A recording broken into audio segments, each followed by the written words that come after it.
여러분, 어둠 속에 묻혀 있는 진실을 발견한다는 것이 얼마나 두려운 일인지 아시나요? 오늘 우리가 함께 들어갈 이야기는 단순한 가정의 문제가 아닙니다. 그것은 침묵이 어떻게 악행을 키우고 용기가 어떻게 한 소년의 삶을 바꿀 수 있었는지에 대한 이야기입니다. 한 소년, 은우. 그는 평범한 학생처럼 보였지만 그의 눈빛 속에는 우리가 쉽게 알 수 없는 깊은 고통이 숨어 있었습니다. 아무도 알지 못했던 그의 상처와 두려움. 그런데 그 어두운 침묵 속에서 은우는 무엇을 목격했을까요? 그리고 그것이 그의 삶을 어떻게 뒤흔들었을까요? 누군가에게는 단순한 하루였던 날, 은우의 세상은 완전히 무너져 내렸습니다. 그리고 그는 결심했습니다. 더 이상 침묵하지 않겠다고. 지금부터 여러분을 숨막히는 현실과 진실을 향한 여정으로 안내하겠습니다. 끝까지 집중해 주세요. 이 이야기는 단지 그의 이야기가 아니라 우리 모두가 한 번쯤 생각해 봐야 할 질문을 던집니다. 그럼 이제 은우의 이야기를 시작합니다.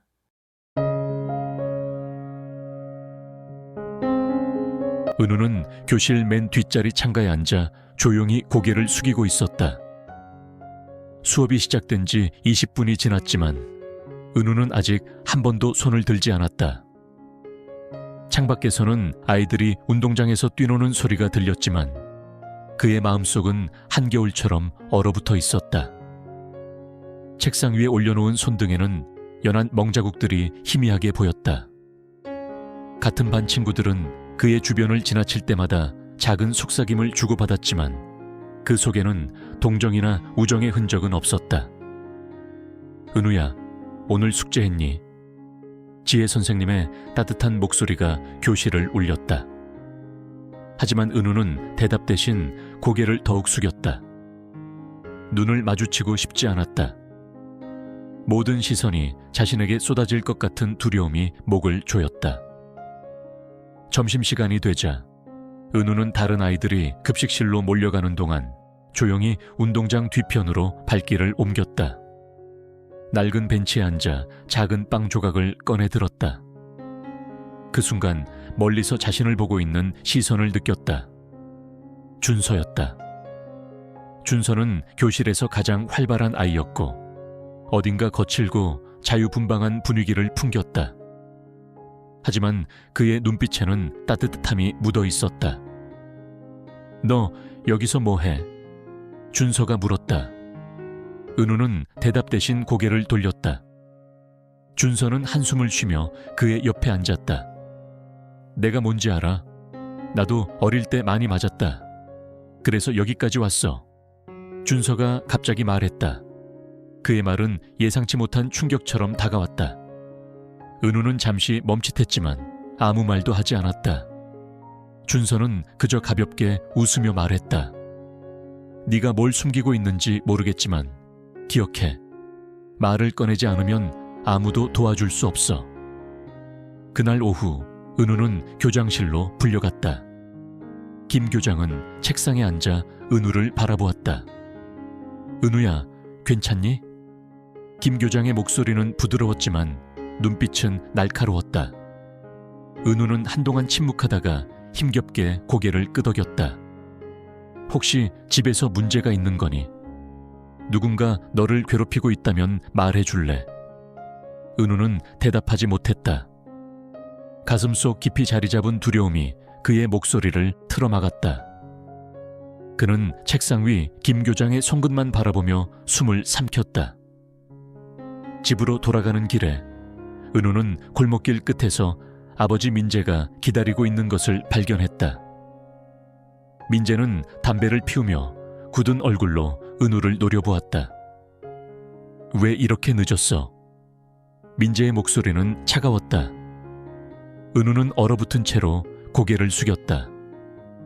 저녁 식사 도중 민재는 갑자기 숟가락을 내던지며 소리를 질렀다.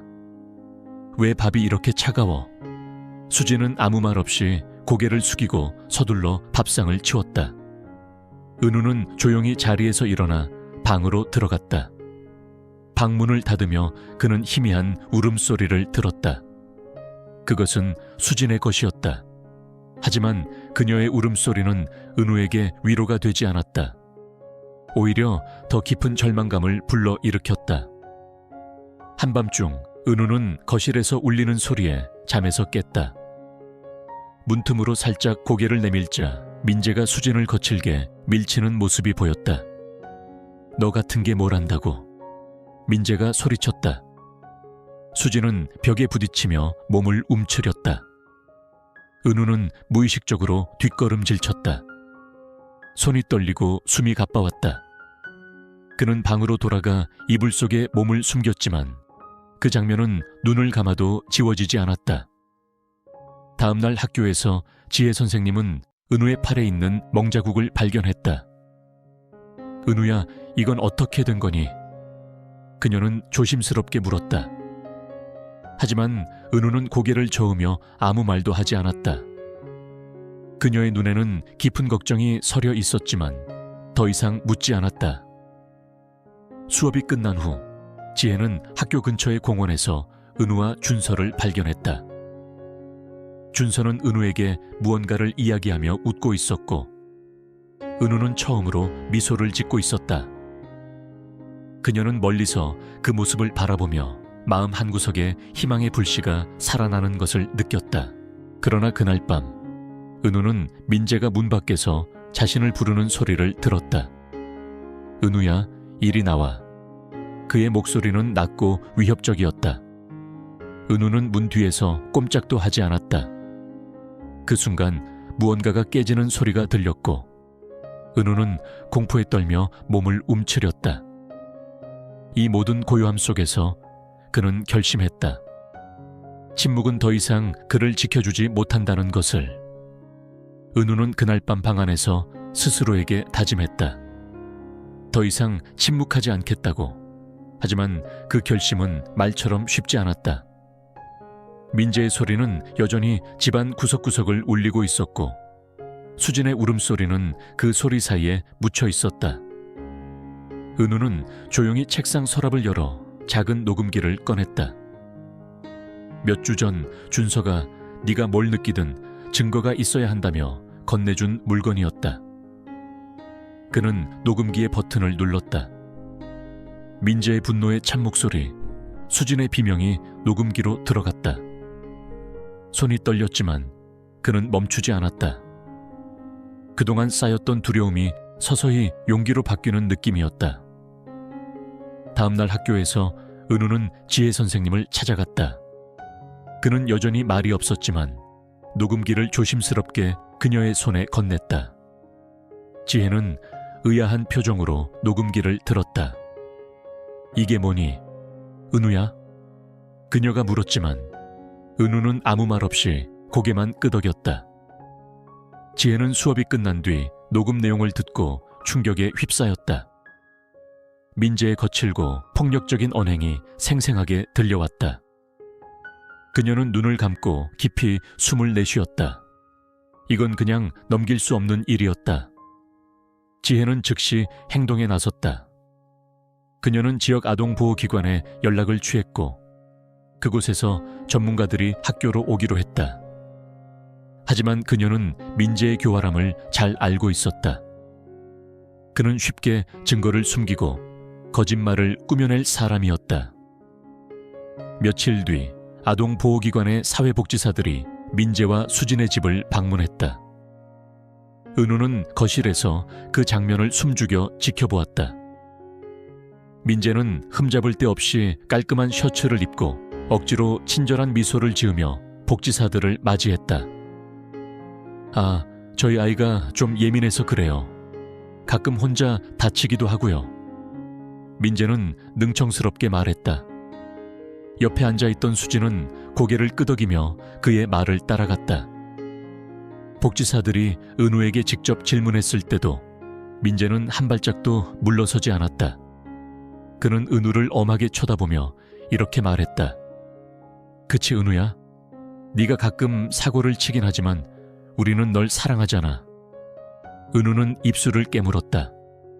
복지사들의 눈빛이 그의 표정을 읽으려 했지만 은우는 아무 말도 하지 못했다. 학교로 돌아온 은우는 복도에서 준서를 마주쳤다. 어땠어? 준서가 물었다. 은우는 고개를 숙이며 작게 말했다. 그들은 믿지 않았어. 준서는 한숨을 쉬며 그의 어깨를 툭 쳤다. 포기하지 마. 누군가는 네 말을 들어줄 거야. 준서의 말은 위로가 되었지만 은우는 여전히 마음속에 큰 벽을 느꼈다. 그날 저녁 은우는 녹음기를 꺼내 또다시 녹음을 시작했다. 민재가 술에 취해 고함을 지르는 소리, 수진이 떨리는 목소리로 변명하는 소리, 그리고 은우를 향한 모욕적인 말들. 이 모든 것이 또렷이 녹음되었다. 하지만 이번에는 단순히 녹음하는 것에서 멈추지 않았다. 그는 복지사들에게 보낼 이메일을 작성하기 시작했다. 며칠 뒤 지혜 선생님은 또 다른 증거들을 아동보호기관에 제출했다. 은우가 용기 내어 보낸 이메일과 녹음 파일이었다. 복지사들은 이번에는 경찰과 함께 움직였다. 민재는 경찰이 집을 방문했을 때 처음엔 뻔뻔스러운 태도를 보였다. 이건 오해입니다. 우리 가정은 아무 문제 없어요. 하지만 경찰이 녹음 파일을 재생했을 때 그의 표정이 서서히 굳어졌다. 그는 말을 잇지 못했고 수진은 고개를 숙인 채 몸을 떨었다. 몇 주 후 은우는 법정에 섰다. 그는 떨리는 목소리로 증언했지만 그의 말에는 진심이 담겨 있었다. 저는 침묵했어요. 너무 오랫동안요. 하지만 이제는 달라지고 싶어요. 그의 말은 법정에 있는 모든 사람들을 숙연하게 만들었다. 마침내 민재는 법적 처벌을 받았고 수진 역시 자신의 죄를 인정하며 처벌을 받았다. 은우는 이제 더 이상 혼자가 아니었다. 그는 지혜 선생님과 그녀의 딸 서윤과 함께 새로운 삶을 시작했다. 어느 맑은 봄날, 은우는 서윤과 함께 공원에서 웃고 있었다. 그의 손에는 스케치북이 들려 있었고 밝은 햇살 아래 그는 처음으로 자유를 느꼈다. 그의 침묵은 깨졌고 그 안에서 용기가 피어올랐다. 은우는 지혜 선생님과 서윤의 집에서 새로운 삶을 시작했다. 처음 며칠간은 낯선 환경에 적응하느라 힘들었지만 서윤의 밝고 따뜻한 성격 덕분에 그는 점차 마음의 문을 열기 시작했다. 서윤은 마치 은우의 친동생처럼 그를 챙겼다. 오빠, 이거 봐. 그녀는 그의 방으로 뛰어들어와 자신이 그린 낙서를 자랑하며 웃었다. 은우는 처음엔 어색했지만 서윤의 순수한 웃음에 마음이 풀리는 것을 느꼈다. 지혜 선생님은 은우의 학업을 도와주고 그가 자신의 재능을 찾을 수 있도록 격려했다. 은우야, 네가 좋아하는 걸 찾는 게 중요해. 네 안에는 훌륭한 잠재력이 있어. 그녀는 조용히 말했다. 은우는 처음엔 그녀의 말을 믿지 않았지만 어느 날 공원에서 그가 우연히 스케치북을 펼쳐 그림을 그리기 시작했을 때 그는 자신도 모르게 몰입했다. 그의 손끝에서 나오는 선과 색은 마음속 깊이 감춰져 있던 감정을 표현하는 도구가 되었다. 하루는 학교에서 작은 사건이 일어났다. 은우가 점심시간에 혼자 책을 읽고 있던 중 이전 학교에서 그를 괴롭히던 친구 중 한 명인 태호가 나타났다. 야, 여기서 뭐 하는 거야? 태호가 비웃으며 말했다. 그의 목소리는 과거의 기억을 되살리며 은우의 심장을 두근거리게 했다. 하지만 이번에는 달랐다. 은우는 깊게 숨을 들이쉬고 태호를 똑바로 바라보았다. 난 너한테 당하지 않아. 그의 목소리는 떨렸지만 그의 눈빛은 단호했다. 태호는 잠시 머뭇거리더니 비웃음을 흘리며 떠났다. 그 장면을 멀리서 지켜보던 준서가 다가와 말했다. 잘했어, 은우야. 그게 바로 진짜 용기야. 한편 민재와 수진이 연루된 사건은 더 큰 범죄 조직과 연결되어 있었다. 경찰은 은우가 제공한 증거를 통해 다른 피해 아동들을 구출하는 데 성공했지만 조직의 주요 인물들은 아직 체포되지 않았다. 어느 날 지혜 선생님은 학교로 찾아온 낯선 사람과 대화를 나눴다. 그는 경찰 수사관으로 민재와 관련된 정보를 제공한 인물들이 위협을 받고 있다는 사실을 전했다. 지혜 선생님, 은우가 여전히 위험에 처해 있을 가능성이 있습니다. 보호 조치가 필요합니다. 그의 말에 지혜의 표정이 굳어졌다. 그날 저녁, 지혜는 은우와 서윤을 불러 이야기했다. 우리 모두 안전을 위해 더 조심해야 해. 무슨 일이 있어도 서로를 지켜야 한다. 그녀의 목소리에는 걱정과 단호함이 섞여 있었다. 은우는 고개를 끄덕이며 말했다. 저도 이제 두려워하지 않을 거예요. 저도 도울게요. 며칠 뒤 이상한 일이 벌어졌다. 지혜의 집 앞에 낯선 차량이 멈춰 섰고 누군가 창문 너머로 집을 바라보는 모습이 보였다. 은우는 창문 뒤에서 그 광경을 목격하고 심장이 빠르게 뛰기 시작했다. 그는 지혜 선생님에게 알렸고 그녀는 즉시 경찰에 연락했다. 하지만 차량은 이미 떠난 뒤였다. 이건 우연이 아니야. 지혜는 경찰과 이야기를 나누며 말했다. 은우가 위험에 처해 있다는 경고였던 것 같아요. 그녀는 더욱 철저히 집과 학교 주변의 안전을 점검하기 시작했다. 어느 밤, 은우는 침대에서 자고 있던 중 갑작스러운 인기척에 눈을 떴다. 창밖에서 누군가의 그림자가 움직이는 것이 보였다. 그는 떨리는 손으로 지혜 선생님 방으로 달려가 그녀를 깨웠다. 누군가 집 밖에 있어요. 지혜는 재빨리 전등을 켜고 경찰에 전화를 걸었다. 몇 분 뒤 경찰차가 도착하며 외부를 수색하기 시작했다. 결국 경찰은 집 주변에서 누군가가 남긴 메모를 발견했다. 침묵하지 않았으니 대가를 치르게 될 것이다. 메모의 내용은 위협적이었고 지혜와 은우는 다시금 큰 충격을 받았다. 다음 날 지혜는 준서와 은우를 함께 불러 말했다. 우리는 이걸 끝내야 해. 더 이상 숨지 않을 거야. 그녀의 결의는 은우와 준서에게도 용기를 불어넣었다. 그들은 경찰과 협력해 조직의 더 많은 단서를 찾아내기로 결심했다. 은우는 준서와 함께 과거 민재가 자주 갔던 장소를 떠올리며 새로운 증거를 찾기 시작했다. 그 과정에서 은우는 자신 안에 있던 두려움과 맞서 싸웠고 마침내 과거에 그를 짓누르던 그림자를 걷어내기 시작했다. 결국 경찰은 은우와 지혜의 도움으로 조직의 중심 인물들을 체포하는 데 성공했다. 뉴스는 그 사건을 대대적으로 보도했고 은우는 지역 사회의 영웅이 되었다. 하지만 그는 영웅으로 불리는 것보다는 단순히 평범한 삶을 살고 싶었다. 몇 달 뒤 은우는 다시 공원으로 향했다. 이번에는 준서와 서윤이 그와 함께였다. 그는 벤치에 앉아 스케치북을 펼치고 새로운 그림을 그리기 시작했다. 그림 속에는 밝은 햇살 아래에서 웃고 있는 세 사람이 있었다. 그는 이제 침묵 대신 자신의 목소리를 찾았다. 그리고 그 목소리는 그의 삶과 다른 사람들의 삶을 변화시키고 있었다. 은우의 삶은 천천히 안정되어 갔지만 그의 마음속에는 아직도 해결되지 않은 질문들이 남아 있었다. 새로운 삶을 시작했지만 과거의 상처는 여전히 그를 따라다녔다. 그는 가끔 악몽을 꾸었다. 민재의 얼굴, 그 위협적인 목소리, 그리고 자신이 침묵했던 순간들이 그의 꿈속에서 되살아났다. 어느 날 저녁, 지혜는 은우가 거실에서 혼자 창밖을 바라보는 것을 보았다. 은우야, 무슨 생각하고 있니? 그녀가 조용히 물었다. 은우는 고개를 돌리지 않은 채 말했다.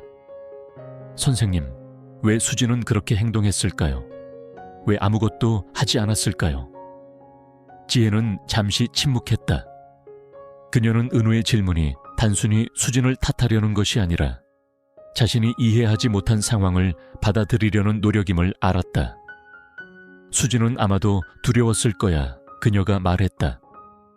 민재의 지배에서 벗어나는 게 얼마나 어려운 일인지 몰랐을 수도 있어. 하지만 그건 절대 너의 잘못이 아니야, 은우야. 며칠 뒤 은우는 우연히 경찰서에서 수진의 소식을 들었다. 그녀는 자신이 저지른 행동에 대해 법적 처벌을 받았지만 최근 상담을 받고 있다는 이야기를 들었다. 은우는 그 소식에 복잡한 감정을 느꼈다. 그는 분노와 동정을 동시에 느꼈다. 준서는 은우의 마음을 읽고 물었다. 그 사람을 보고 싶어. 은우는 한참을 고민한 끝에 고개를 끄덕였다. 응, 이제는 직접 말하고 싶어. 그 주말, 은우는 지혜와 함께 상담센터를 방문했다. 수진은 작은 방에서 조용히 책을 읽고 있었다. 그녀가 은우를 보자마자 책을 내려놓고 눈물이 차오르는 것을 억누르려 했다. 은우야. 그녀는 떨리는 목소리로 말했다. 왜 그랬어요? 은우가 단도직입적으로 물었다. 그의 목소리에는 분노와 슬픔이 뒤섞여 있었다. 왜 저를 도와주지 않았어요? 왜 침묵했어요? 수진은 고개를 숙이며 조용히 눈물을 흘렸다. 나는 내가 너무 약했어. 그녀가 힘겹게 입을 열었다. 너를 지키고 싶었지만 민재가 너무 무서웠어. 내가 그를 떠날 용기가 없었어. 은우는 그녀를 한동안 바라보다가 작게 숨을 내쉬었다. 저는 이제 더 이상 당신을 원망하지 않아요. 하지만 다시는 다른 아이가 저처럼 되지 않게 해주세요. 수진은 그 말을 듣고 울음을 터뜨렸다. 그녀는 고개를 끄덕이며 말했다. 그럴게. 약속할게. 그 만남 이후 은우는 마음속에 묵혀있던 큰 짐을 내려놓은 것 같았다. 그는 자신이 겪은 일을 단순히 아픔으로만 남기지 않고 다른 사람들에게 희망을 주는 이야기로 만들고 싶었다. 그는 학교에서 열리는 글쓰기 대회에 참가하기로 결심했다. 주제는 용기였다. 그는 자신이 겪은 이야기를 솔직하게 글로 풀어냈다. 글에는 두려움 속에서도 한 걸음씩 나아가는 자신의 모습과 침묵을 깨뜨리며 세상을 바꾸려는 용기가 담겨 있었다. 대회 발표 날, 은우의 글은 최우수작으로 선정되었다. 그는 많은 사람들 앞에서 자신의 글을 읽었고 청중들은 그의 이야기에 깊이 감동했다. 누군가는 눈물을 흘렸고 누군가는 큰 박수를 보냈다. 준서는 그 뒤에서 은우를 바라보며 미소를 지었다. 네가 해냈어, 은우야. 그날 밤 은우는 스케치북에 또 다른 그림을 그리기 시작했다. 이번에는 한 소년이 캄캄한 방 안에서 창문을 열고 빛이 쏟아져 들어오는 장면이었다. 그는 그림의 구석에 작은 글씨로 적었다. 침묵은 끝났다. 이제는 빛이 들어올 시간이다. 은우의 글은 학교와 지역사회에서 화제를 모았다. 그의 이야기는 많은 사람들에게 감동을 주었고 침묵 속에서 고통받는 아이들에게 희망을 전하는 계기가 되었다. 기자들은 은우를 인터뷰하고 싶어 했지만 그는 과도한 주목을 받는 것이 부담스러웠다. 대신 그는 자신과 같은 아이들을 돕는 데 집중하기로 결심했다. 어느 날 지혜는 은우에게 뜻밖의 제안을 했다. 은우야, 내가 아는 아동보호단체에서 널 만나고 싶어해. 너처럼 어려운 일을 겪었던 아이들에게 너의 이야기를 들려주면 큰 힘이 될 거야. 은우는 잠시 망설였다. 자신이 과연 다른 사람들에게 도움이 될 만큼 강한 사람인지 확신할 수 없었다. 하지만 준서와 서윤이 곁에서 그를 격려했다. 오빠는 진짜 용감해. 다른 아이들에게도 오빠의 용기를 나눠줘야 해. 서윤이 밝게 말했다. 그렇게 은우는 처음으로 공적인 자리에 섰다. 그는 자신보다 어린 아이들 앞에서 자신이 겪었던 일과 그것을 어떻게 극복했는지 진솔하게 이야기했다. 처음엔 목소리가 떨렸지만 점차 그의 말에 귀를 기울이는 아이들의 눈빛을 보며 자신감이 생겼다. 저도 처음에는 무서웠어요. 하지만 제가 침묵을 깨고 나서야 비로소 자유를 찾을 수 있었어요. 여러분도 두려워하지 마세요. 여러분의 목소리는 강해요. 그의 말은 진심에서 우러나왔고 아이들의 마음에 깊은 울림을 남겼다. 시간이 지나면서 은우는 단순히 자신의 이야기를 나누는 것에서 벗어나 더 많은 활동에 참여하기 시작했다. 그는 준서와 함께 지역사회의 캠페인에 참여하며 가정폭력과 아동학대에 대한 인식을 높이는 데 기여했다. 두 사람은 함께 포스터를 그리고 지역 행사를 기획하며 점차 성장해 나갔다. 그러던 중 은우는 민재와 관련된 또 다른 조직원들이 여전히 활동하고 있다는 소식을 듣게 되었다. 경찰은 여전히 이들을 추적 중이었지만 확실한 증거가 부족해 어려움을 겪고 있었다. 은우는 이 소식을 듣고 가만히 있을 수 없었다. 그는 준서와 함께 자신들이 가지고 있는 모든 정보를 정리해 경찰에 협조하기로 결심했다. 몇 주 후 경찰은 은우와 준서의 도움으로 조직의 주요 인물을 체포하는 데 성공했다. 체포된 인물들은 민재보다 훨씬 더 큰 영향력을 가진 사람들이었다. 이 사건은 뉴스에 크게 보도되었고 지역사회는 큰 충격에 빠졌다. 하지만 동시에 많은 사람들이 은우와 준서가 보여준 용기에 감사를 표했다. 은우, 너 정말 대단해. 준서가 말했다. 넌 단순히 피해자가 아니라 진짜 영웅이야. 난 영웅이 아니야. 은우가 조용히 대답했다. 그저 내가 할 수 있는 일을 한 거야. 하지만 이제 더 이상 과거에 매달리지 않을 거야. 나 자신을 위해, 그리고 나 같은 아이들을 위해 더 나은 미래를 만들고 싶어. 그로부터 몇 달 뒤, 은우는 자신의 첫 번째 전시회를 열었다. 그는 스케치북에 그려왔던 그림들을 모아 지역 미술관에서 작은 전시회를 열었다. 전시회의 제목은 한 빛을 그리다녔다. 그림들은 그의 아픔과 치유, 그리고 희망을 담고 있었다.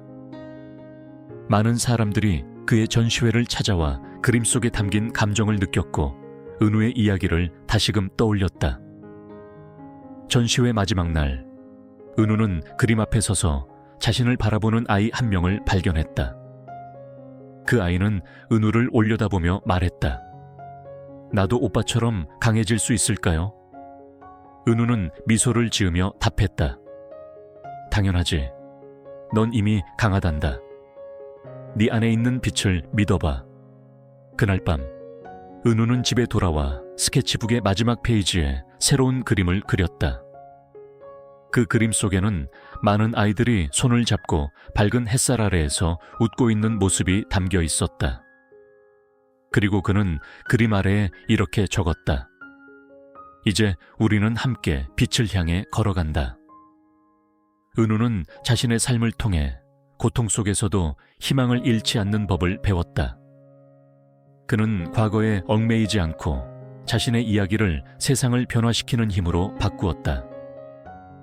그의 목소리와 그림은 여전히 많은 사람들에게 울림을 주고 있었고 앞으로도 그러할 것이다. 이것은 은우가 찾은 빛의 여정의 시작일 뿐이다.